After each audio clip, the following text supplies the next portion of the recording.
Yan, pag magaling ka mag-drive, huwag ka na mag-helmet. Wala lahat, naka-short ka pa. Pag sumemplang kayo, bye-bye.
Welcome sa test channel ko. Try nga natin mag motovlog. Naninibago ako dito sa helmet ko. Lumang helmet ko kasi ito eh. Ito yung unang sinet up ko to be able to hold the mount para sa GoPro. Tagal ko na kasi gusto mag motovlog eh, kasi di ko alam paano umpisahan. Well, ito ngayon, testing. May bagong mic setup din ako. Let's see kung ano kalalabasan ng audio. Will it pick up wind noise or magiging matino na? And hopefully maririnig din pati yung takbo ng motor.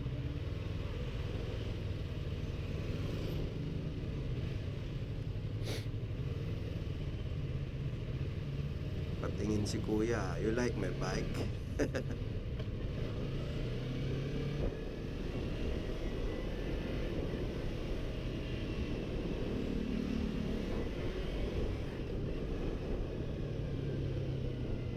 So dito himala ngayon, no? Usually by this time around almost 8 na, hindi ma-traffic to dito eh. Himala, today no traffic.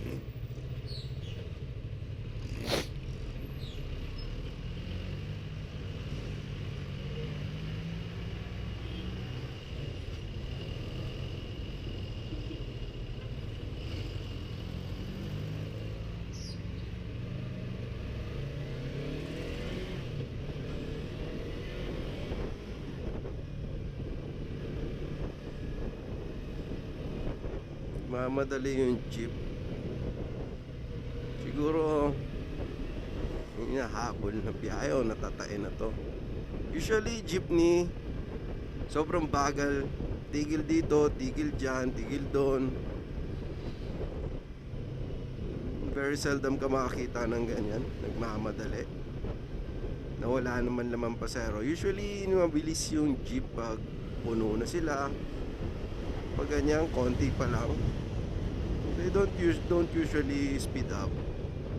Hahanap ng pasahero yan eh, or else sayang yung biyahe niya.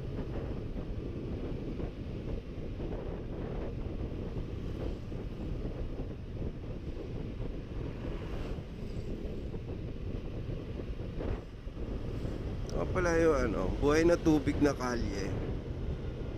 Actually mga taga rito, medyo mag-social yung pangalan ng kalye namin. Call this the living water.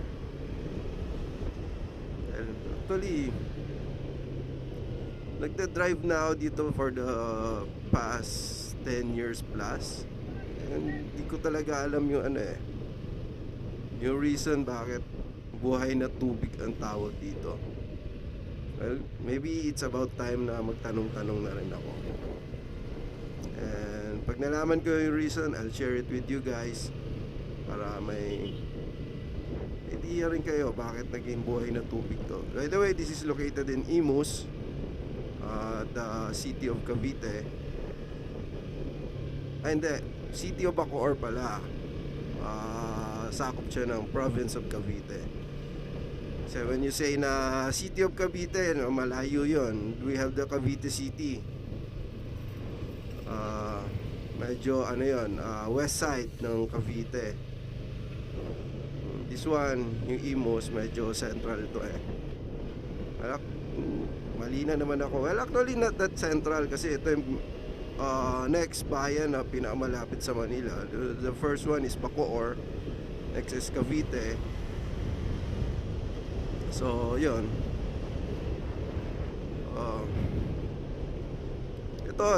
This road nga pala, usually puno rin to ng livestock. So, like cows, goats. Hindi ko alam kung bakit kinakalat dito or there's an ordinance already na yung i-impound nila yung mga pakalat-kalat na baka at kambing. Pero sometimes dyan sa kalyeng yan, doon way back there sa curve na yon, marami kang makikitang talaga baka tsaka kambing. Oh, eto, this is my daily commute to work. Ito, tingnan natin. Meron ako isang reklamo dito. I hope this gets to the proper authorities ng Imus. Kasi this pedestrian lane, it's just so stupid. Naglagay sila ng pedestrian lane, yet yung pedestrian pag nakatalikod, mababangga na siya ng mga incoming na sasakyan eh. Kasi yung location ng pedestrian is nasa gitna ng crossing. So, yan. Kung patawid ka dun sa kabila, look yung mga tao. Yan, may tumatawid. Here, ito, parating ako. Ito yung pedestrian lane. Diba? Sino ba naman sobrang talino na naglagay ng ganyang pedestrian lane dyan? May naglalakad pa sa gitna ng kalye na parang wala sa sarili. I know, mali. I am on the right side. Kaso wala eh, ipit na ako doon kanina.